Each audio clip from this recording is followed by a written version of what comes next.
কত বড় পশু হলে, কত বড় নির্মম হলে পানির বোতল সামনে নিয়ে আবার সেই পানির বোতল ফেরত নেয়।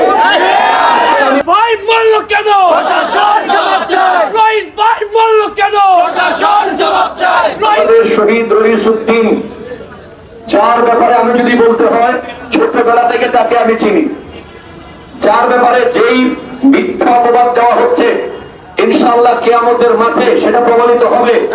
তবে তার আগে আমরা বলতে চাই, একজন মসজিদের খতিবকে, একজন মিম্বর রসুলের পাকের মিম্বরের পাহারাদারকে যদি রাস্তায় মানুষ পিটিয়ে মারে, এর সেই খতিব মিম্বরে বসে সভাপতিকে পূজা করে, সেক্রেটারির কথা মতো ওয়াজ করে, সে খতিব না।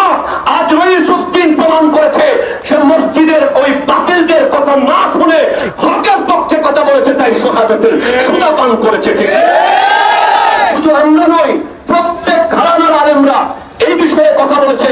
কারণ বুঝতে হবে দিন শেষে আমরা সবাই আল্লাহর দ্বীনের দাওয়াত দিয়ে থাকি। ঠিক কিনা?